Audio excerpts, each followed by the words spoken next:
povo de Deus, povo abençoado do Senhor, graça e paz, amados, bem-vindos ao nosso encontro semanal. Nós estamos falando sobre os dons espirituais e ministeriais, né?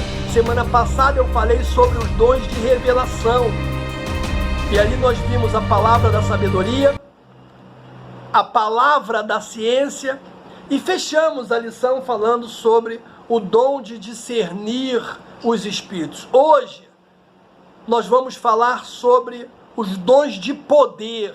Nós veremos o dom da fé, o dom da cura e a operação de maravilhas. O nosso texto bíblico, irmãos, está na primeira carta que o apóstolo Paulo escreve à igreja de Corinto, capítulo 12, versículo 4, depois nós vamos pular para o versículo 9, vamos caminhar até o versículo de número 11. Então, eu peço a você que abra a sua Bíblia, né? Abra a sua mente e, sobretudo, abra o seu coração. Amém, queridos? Primeira carta de Paulo aos Coríntios 12, 4 diz: ora, há diversidade de dons, mas o Espírito é o mesmo. Versículo 9. E há outro pelo mesmo Espírito a fé, e há outro pelo mesmo Espírito os dons de curar, e há outro a operação de maravilhas, e há outro a profecia, e há outro o dom de discernir os espíritos, e há outro a variedade de línguas, e há outro a interpretação das línguas. Mas um só é o mesmo Espírito e opera todas essas coisas, repartindo particularmente a cada um como quer palavra do Senhor. Meu irmão, antes de apresentar os objetivos da lição, eu preciso dizer algo aqui de extrema importância. Ainda mais quando o assunto é sobre dons espirituais. O que eu vou dizer aqui, eu peço que você anote, sabe? Cole no espelho do banheiro, na porta da geladeira, na porta do quarto, na televisão, no celular, sei lá. Importante é que você não esqueça jamais o que eu vou dizer aqui agora. O recado é o seguinte: os dons espirituais não são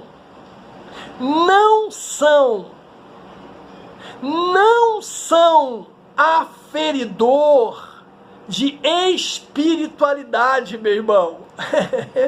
É isso aí. É isso mesmo que você ouviu. Os dons espirituais não são aferidor de espiritualidade. Você não mede a espiritualidade de uma igreja pela presença dos dons espirituais nela. Porque se fosse medir o grau de espiritualidade de uma igreja pelos dons, a igreja de Corinto seria campeã de espiritualidade. E nós sabemos perfeitamente que essa não era a sua realidade.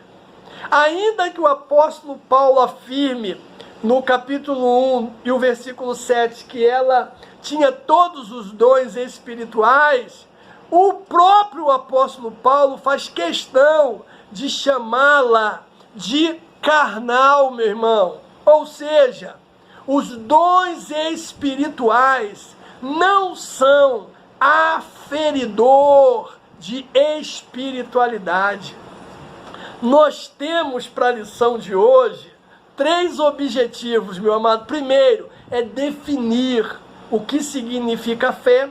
Segundo é evidenciar biblicamente os dons de curar. E terceiro e último objetivo nosso é discorrer a respeito do dom de maravilhas. Pois bem, amados, O ministério terreno de Jesus Cristo, né, ele foi marcado por inúmeros milagres, principalmente os de cura. Você sabe disso perfeitamente. A história eclesiástica comprova que a igreja do primeiro século também operou maravilhas no poder do Espírito Santo. Você sabe disso também. Você também sabe, né, que entre os primeiros cristãos sobejava, meu amado, os dons de poder. Então, pensando dessa forma, né, eu quero convidar você a refletir, sabe?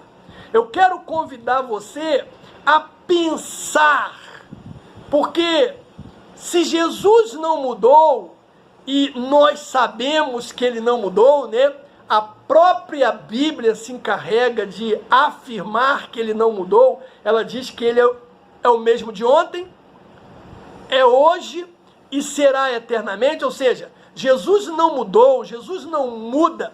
O mesmo milagre que ele operou no passado, ele opera hoje, vai operar amanhã e depois, e por aí vai. Ele não mudou. Se os dons espirituais, escute isso, são para a igreja de hoje, da atualidade, por que, meu irmão, atualmente não vemos as manifestações dos dons espirituais de poder em nosso ambiente com mais frequência? Me responde essa aí se você pode. Jesus não mudou, continua o mesmo. Os dons espirituais são para a igreja da atualidade. Então por que nós não vemos as manifestações dos dons espirituais de poder em nosso ambiente com mais frequência? Será falta de conhecimento a respeito do assunto? Ou será a causa do mau uso que fazem das dádivas divinas? Porque era isso que estava acontecendo com a igreja de Corinto.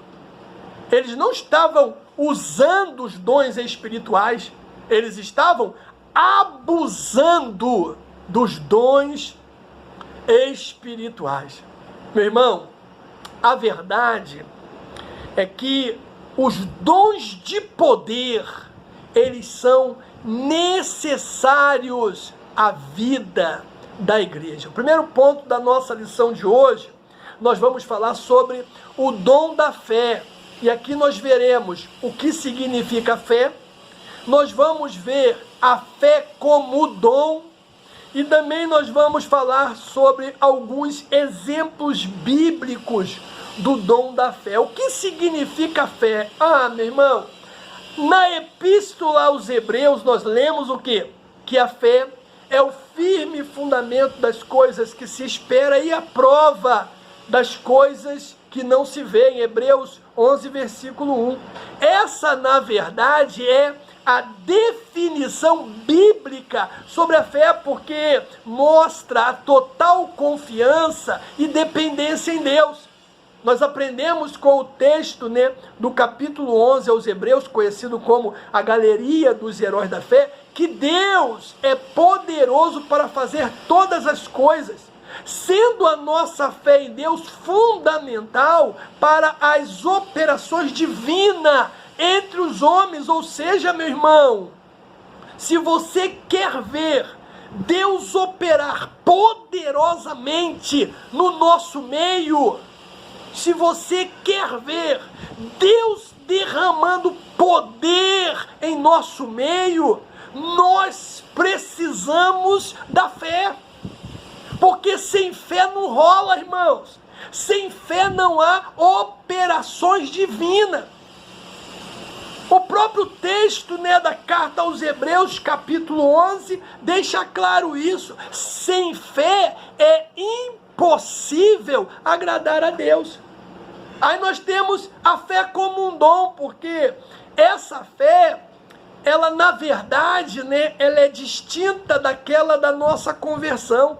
A fé salvífica, que Paulo ele apresenta em Romanos 10:17, em Efésios 2:8, igualmente se distingue da fé evidenciada como fruto do Espírito Santo, que está em Gálatas, capítulo 5:22.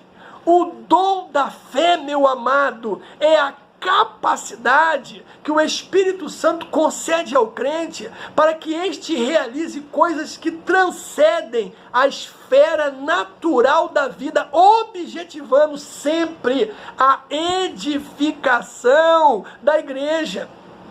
Então, de acordo com Stanley Horton, esse dom é uma fé milagrosa para uma situação ou oportunidade especial. Agora, presta atenção no que eu vou dizer, porque há uma diferença entre o dom da fé e a operação de maravilhas, meu amado. O dom da fé opera sem que às vezes seja vista o seu efeito instantâneo, enquanto a operação de maravilhas tem efeito imediato. Pegou a ideia? O dom da fé, ele opera sem que às vezes seja visto o seu efeito instantâneo, enquanto que a operação de maravilhas tem efeito imediato. E eu posso aqui provar isso em Marcos capítulo 11, a respeito do dom da fé.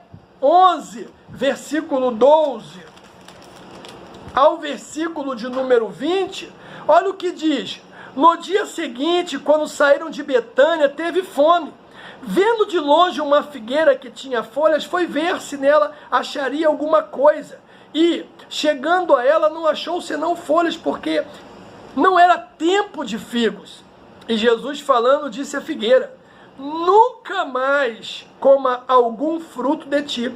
E os seus discípulos ouviram isso. E vieram a Jerusalém. E Jesus, entrando no templo, começou a expulsar os que vendiam e compravam no templo, e derribou as mesas dos cambistas e as cadeiras dos que vendiam pombas, e não consentia que ninguém levasse algum vaso pelo templo. E os ensinava dizendo: não está escrito, a minha casa seja chamada por todas as nações casa de oração? Mas vós tendes feito covil de ladrões. E os escribas e príncipes dos sacerdotes, tendo ouvido isso, buscavam ocasião para o matar, pois eles o temiam, porque toda a multidão estava admirada acerca da sua doutrina. E sendo já tarde, Jesus saiu para fora. Versículo 20. E eles, passando pela manhã, viram que a figueira se tinha secado desde as suas raízes. Caramba, meu irmão, isso é o dom da fé. Os discípulos, ouviram as palavras que Jesus lançou sobre a figueira. Naquele momento parecia que nada havia acontecido. Entretanto, quando eles voltaram, retornaram do templo, eles tinham visto, ou melhor, eles viram que a figueira secou até as raízes, meu irmão. Percebe a diferença? O dom, o dom da fé, muitas vezes,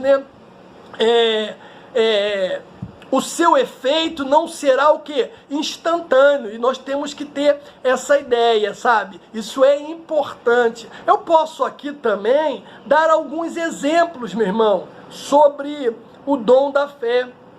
Quando guiou o povo de Israel na saída do Egito e se aproximou do Mar Vermelho, já ali na iminência de ser destruído por Faraó, o que foi que Moisés disse? Não temais, estás quieto, vedes o livramento do Senhor.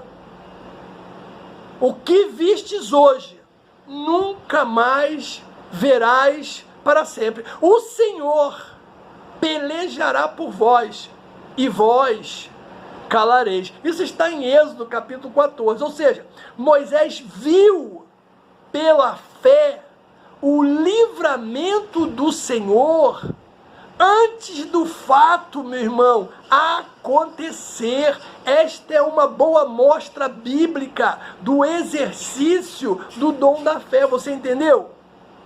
Existe a fé de Hebreus 11, o firme fundamento das coisas que não se vê e prova das que se espera. Existe a fé salvífica, né, proveniente da proclamação do Evangelho. Esta fé é aquela que nos leva a receber a Cristo como Salvador. E existe o dom da fé, a capacidade que o Espírito Santo ele concede ao crente para que este realize coisas que transcendem a vida natural. Aí nós temos o segundo ponto da nossa lição, que fala dos dons de curar. E aqui nós vamos ver o seguinte, irmãos: o que são os dons de curar? Nós vamos falar sobre a redenção e as curas, e vamos falar também sobre a necessidade desses dons. O que são os dons de curar? Bom, são recursos de caráter sobrenatural para atuarem na cura de qualquer tipo, meu irmão, de enfermidade. Qualquer tipo. Por isso a expressão, ela está no plural. Deus é quem cura. Nós sabemos perfeitamente disso. Mas Ele concede os dons segundo o conselho da sua vontade, sabedoria e no momento certo. No Antigo Testamento, o Todo-Poderoso se manifestou ao povo de Israel como Jeová Rafá, ou seja, o Senhor que sara. A concessão desses dons à igreja deve-se à necessidade, meu irmão, de o evangelho ser anunciado como uma mensagem poderosa ao não crente, aquele que outrora não tinha fé, mas que agora passou a crer no evangelho, se arrependeu dos seus pecados. É só você dar uma olhadinha em Atos capítulo 3, a partir do versículo 11, e Atos capítulo 4, a partir do versículo de número 23. Aí nós temos a redenção e as curas, porque apesar de o crente ser redimido pelo Senhor através da obra expiatória efetuada por Jesus no Calvário, ele, o cristão, ainda guarda, irmãos, a redenção do seu próprio corpo. Quando o apóstolo Paulo, ele tratou dos males que afligiam a criação como resultado do pecado da humanidade, ele escreveu, não só ela, mas nós mesmos, que temos as primícias do Espírito, também gememos em nós mesmos, esperando a adoção, a saber, a redenção do nosso corpo. Romanos 8, 23. Então, enquanto não recebemos o novo corpo imortal e incorruptível, estaremos sujeitos, amados, a toda sorte de doença. Daí a necessidade do quê? Dos dons espirituais. Os dons de curar, eles são necessários à igreja da atualidade. No mundo incrédulo, meu irmão, em que a medicina ela se desenvolve numa rapidez assim impressionante, nós temos visto isso aí, na fabricação da vacina contra o Covid-19, meu Deus do céu, que coisa extraordinária! É numa velocidade que a medicina, que a ciência se desenvolve, que até assusta. E aí, o ser humano pensa que pode superar a Deus.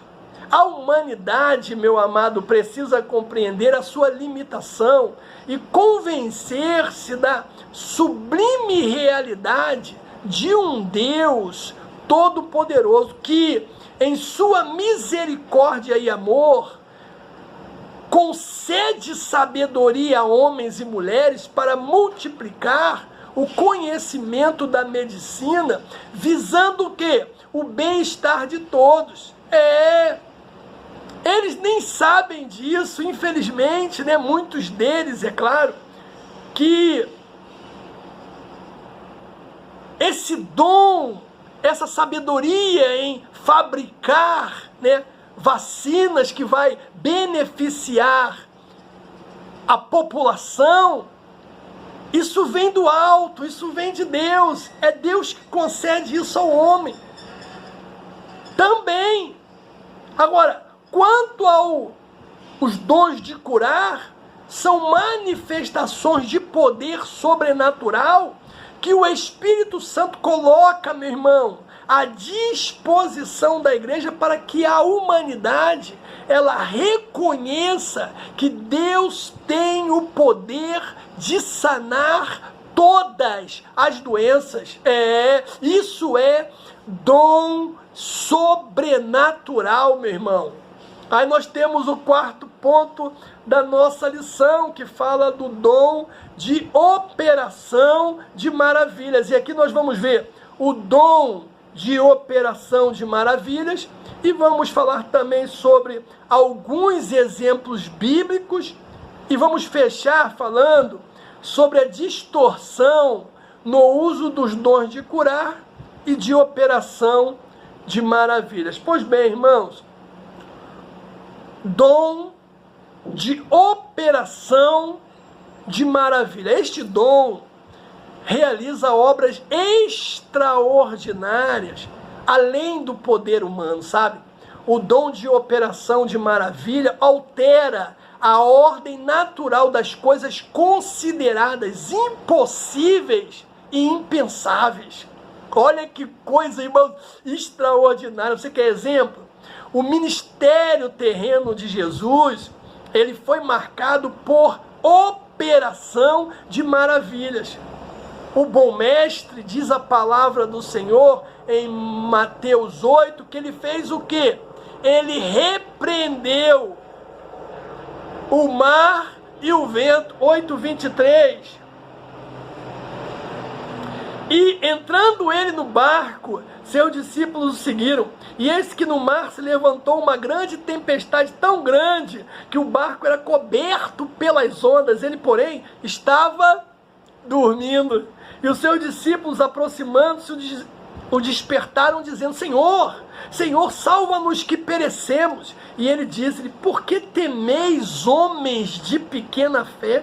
Então, levantando-se, repreendeu o vento e o mar, e seguiu-se uma grande bonança. E aqueles homens se maravilhavam, dizendo: que homem é este, que até o vento e o mar lhe obedece? Meu Deus, esse é um bom exemplo, meu irmão, da operação de maravilhas.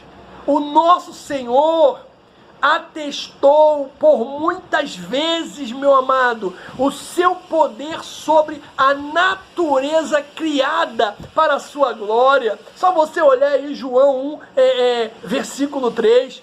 Podemos também destacar outros exemplos, né, de operação de maravilhas no ministério de Jesus. Por exemplo, amado, a ressurreição do filho da viúva de Naim, Lucas 7, meu irmão, do 11 ao 17, você lembra? E aconteceu pouco depois, ir ele à cidade chamada Naim, e com ele iam muitos dos seus discípulos e uma grande multidão. E quando chegou perto da porta da cidade, eis que levavam um defunto, filho único da sua mãe, que era viúva, e com ela ia uma grande multidão da cidade. E vendo-a, o Senhor moveu-se de íntima compaixão por ela e disse: não chores. E chegando-se, tocou no esquife e disse: jovem, eu te digo, levanta-te. E o defunto assentou-se e começou a falar e entregou a sua mãe. E de todos se apoderou o temor e glorificavam a Deus, dizendo: um grande profeta, aleluia, se levantou entre nós e Deus visitou esse povo. E correu dele esta fama por toda a Judeia e por toda a terra circunvizinha. Aí outro exemplo da operação de maravilha. Nós temos também João 11, irmãos, a ressurreição de Lázaro. Meu Deus, amados, nosso Senhor tem o poder sobre a morte. Sabe por quê? Porque para Ele nada é impossível, meu irmão. O que eu disse lá no começo, eu reitero aqui agora: o nosso Deus não mudou. Quem mudou foram os homens. Quem mudou foram os líderes. Quem mudou foi nós que mudamos, mas o nosso Deus não, meu irmão. E o desejo dele é operar com força, sabe, com graça, no meio da congregação. O Pai Celestial, Ele deu dons à sua igreja, a fim de que ela, meu irmão, atue nesse mundo moderno com poder e com graça. Agora, existem as distorções, dos dons de curar e da operação de maravilha, meu amado.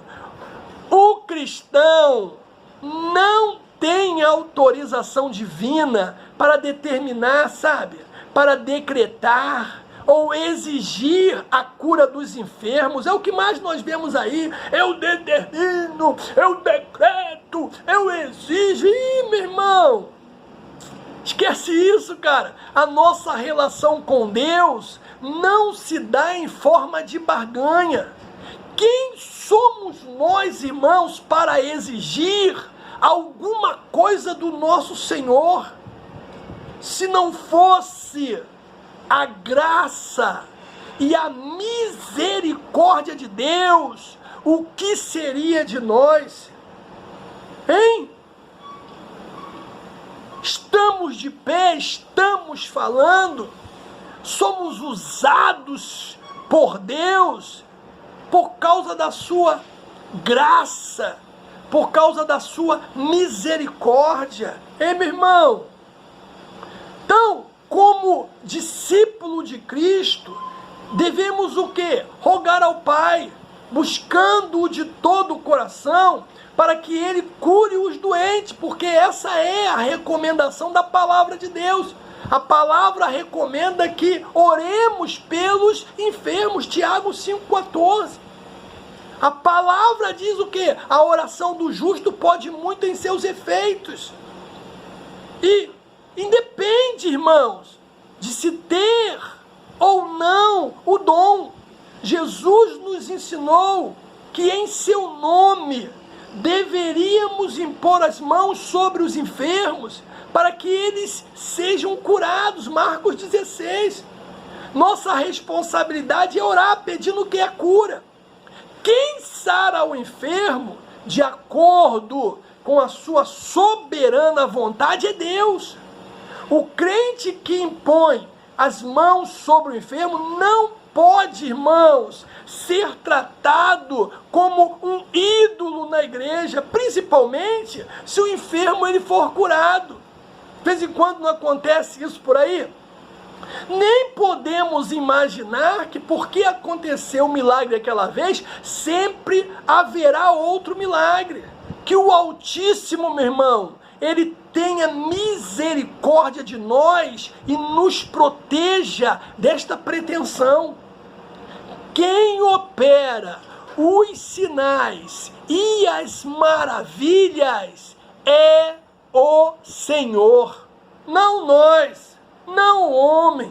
Toda ação decorrente dos dons vem do Espírito Santo. Por isso, não podemos agendar dias, nem marcar horários para a sua operação. Ei, meu irmão, faça a obra de Deus, mas faça com honestidade e faça com decência. Eu quero concluir dizendo o seguinte: façamos sim o uso dos dons de poder para proclamar o evangelho do nosso Senhor Jesus Cristo e glorificar o nome do Pai no poder do Espírito Santo de Deus. Que o Senhor te abençoe, meu irmão. E não se esqueça, toda altivez espiritual é sintoma de imaturidade. Que o Senhor te abençoe.